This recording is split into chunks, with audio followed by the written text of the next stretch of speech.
तो एपिसोड की स्टार्टिंग एक काली रात को दिखाते हुए होती है, जहां बहुत सारे डेड बॉडीज को ऐसे ही जमीन पर पड़ा हुआ देखते हैं, जिसके दिखाते ही हमारा सीन इस सीरीज की हीरो चैन की ओर शिफ्ट होता है, जो अकेले ही कई सारे बंदों से फाइट कर रहा था। और यहाँ पर इतने सारे बंदे चैन को मारना इसलिए चाहते हैं ताकि वह उससे हेवनली पॉइजनस पर्ल छीन सके, जिन बंदों की तादाद लगातार बढ़ती ही जा रही थी। जिसे देख चैन उस हेवनली पॉइजनस पर्ल का यूज करते हुए एक पॉइजनस स्मोक का अटैक करता है, जिससे बहुत सारे पॉइजनस स्मोक बाहर आते हैं, जो नॉर्मल तो बिल्कुल नहीं थे, क्योंकि जो इन्फोर्समेंट चैन की ओर बढ़ रही थी अब वह स्मोक से इन्फेक्ट होकर मरने लगे थे। जिसे देख उस इन्फोर्समेंट यूनिट का सरदार एक शील्ड को बनाता है ताकि वह इस पॉइजनस स्मोक से उन सभी को बचा सके। जो शील्ड उस पॉइजनस स्मोक को कुछ समय के लिए तो रोक पाती है, पर जल्दी वह शील्ड भी टूटने लगती है। जिसे देख वह सरदार अपने आसपास के बंदों को कहता है कि तुम लोग जल्दी से एक स्कार्फ पहन लो, जिसकी बातों को सुनकर वह बंदे तुरंत ही एक सिल्क वर्म स्कार्फ पहन लेते हैं, जिससे जैसे ही वह शील्ड हटता है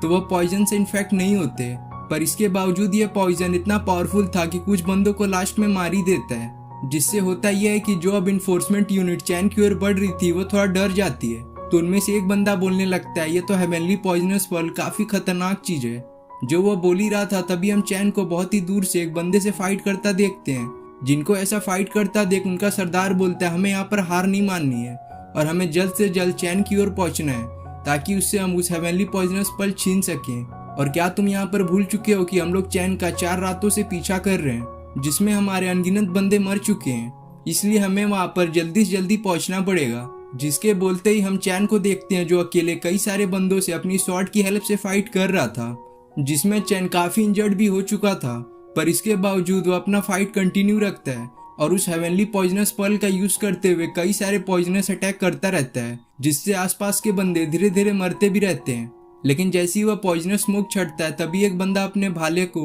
चैन की बॉडी से आर पार कर देता है, जिसकी वजह से अब चैन की हालत और भी खराब हो चुकी थी। तो चैन हमें अपने बारे में बताता है, बोलता है कि हेवनली पॉइजनस पर्ल एक मिस्टिकल ट्रेजर है, जिसके यूज से हम किसी भी पॉइजन को डिटॉक्सिफाई कर सकते हैं, और अगर इसका कोई गलत यूज करना चाहे तो इसके पॉइजन से गॉड और यहाँ तक कि डीमन को भी मारा जा सकता है। और इसी पर्ल के चक्कर में मेरे फियांसे और मास्टर मारे गए, क्योंकि जब इस पर्ल के बारे में बहुत लोगों को पता चला तो वह इस पर्ल को हमसे छीनने आ गए, जिनसे फाइट के दौरान ही मेरे मास्टर और फियांसे मारी गई और अब बस मैं ही बच चुका हूँ। पर यहाँ पर चैन इस हालत में होने के बावजूद भी उन सोल्जर से फाइट करना फिर से कंटिन्यू करता है, जिसमें वह उस हेवनली पॉइजनस पर्ल का ट्रू पावर का यूज करते हुए एक बहुत ही पावरफुल पॉइजनस अटैक करता है, जिससे जिस माउंटेन पर उनकी फाइट चल रही थी वहां पर चारों तरफ पॉइजन फैल जाता है। जिसके बाद हमें थोड़ी देर बाद का सीन दिखाया जाता है, जहां पर अब वो इन्फोर्समेंट और उनका सरदार पहुंच चुके थे, जो वहां पर मौजूद डेड बॉडीज को देखकर काफी हैरान होते हैं, क्योंकि इनकी संख्या काफी ज्यादा होती है। जो वह देख ही रहे थे तभी वो अपने सामने चैन को देखते हैं,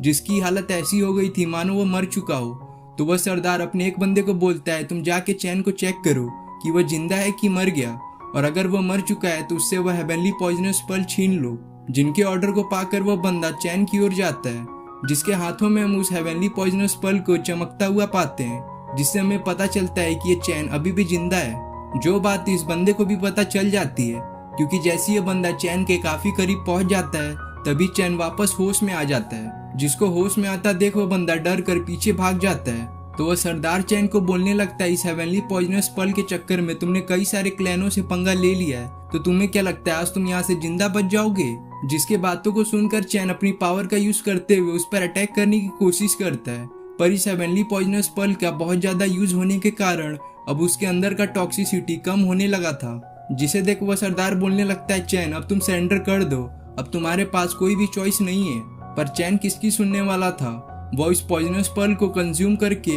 अपने पीछे के खाई में कूद जाता है। जिसको ऐसा करता देख वह सरदार और उसके इन्फोर्समेंट लोग काफी हैरान होते हैं, क्योंकि यहाँ पर चैन ने उस पर्ल के लिए अपनी बलिदान दे दी होती है। फिर हम चैन को उस खाई से नीचे गिरता हुआ देखते हैं, और आसपास का बैड वेदर इस सीन को काफी आइकॉनिक लेवल पर ले जा रहा था, जिसके देखते ही देखते जो चैन ने लॉकेट पहन रखा था वो अचानक से ग्लो करने लगता है, जो ग्लो करने के साथ एक वहां पर पोर्टल खोल देता है, जिसकी हेल्प से चैन इस खाई के कभी भी निचले हिस्से पर पहुंच ही नहीं पाता और वह बीच रास्ते में ही वहां से गायब हो जाता है। और मुझे जहां तक लगता है कि यह काम जरूर उस पॉइजनस पर्ल का होगा, जिसके दिखाते ही हमारा सीन यहीं पे कट हो जाता है। और अब जब चैन की आंख खुलती है तो वो अपने आप को एक वेडिंग ड्रेस में पाता है, जिससे हमें ये पता चलता है कि वह पोर्टल की हेल्प से चैन ने यहाँ पर टाइम ट्रेवल कर लिया है। तो चैन की वहाँ पर जो लड़की देखभाल कर रही थी वह उसे बोलती है, चैन फाइनली तुम होश में आ ही गए, तुम चिंता मत करो, यहाँ पर मेरे फादर डॉक्टर सीतू को बुलाने गए हैं। जिस लड़की को देखकर चैन थोड़ा इमोशनल सा हो जाता है,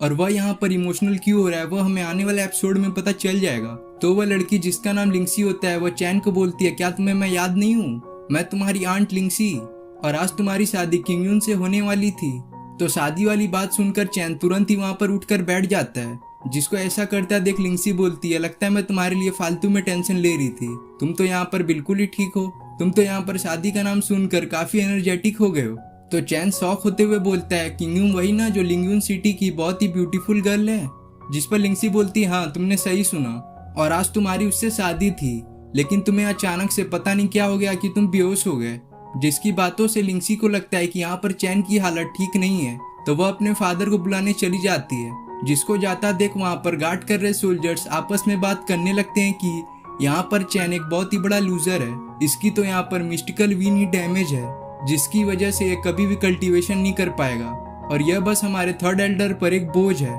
जिनकी बातों को चैन भी सुन लेता है तो वह अपने मिस्टिकल विन को चेक करता है, पर यहाँ पर सही में चैन की मिस्टिकल विन डैमेज होती है। जो बात वह जानकर काफी शौक होता है, क्योंकि पिछले लाइफ में उसकी मिस्टिकल विन बिल्कुल ही ठीक थी और वह एक बहुत ही पावरफुल पर्सन हुआ करता था। जो वह सोच ही रहा था तभी उसके बॉडी से ऑरा रिलीज होने लगता है, क्योंकि यहाँ पर वह हेवनली पॉइजनस पर्ल चैन की बॉडी में ही मौजूद था। तो चैन अपनी बॉडी से उस ऑरा का रिलीज होता देख समझ जाता है कि वह पॉइजनस पर्ल उसके बॉडी में ही प्रेजेंट है। तो वह अपने कॉन्शियस माइंड में जाकर उस पर्ल को देखता है, जहाँ पर वह ये चीज देखकर हैरान हो जाता है कि इस पर्ल के पास अपना एक वर्ल्ड है। जो पर्ल चैन को, जिसके बॉडी में अभी चैन मौजूद है, उसका एक विजन दिखाता है, जिसमें हम देखते हैं कि इस वाले चैन का मिस्टिकल विन बचपन से ही डैमेज था, जिसकी वजह से सब लोग उसे बुली करते थे, पर लिंगसी और उसके ग्रैंडपा हमेशा उसे प्रोटेक्ट करते थे। और जिस दिन यहाँ पर इस चैन की शादी होने वाली थी, उसी दिन किसी ने उसे पॉइजन पिला दिया था, जिसकी वजह से चैन की तबीयत थोड़ी देर पहले खराब थी।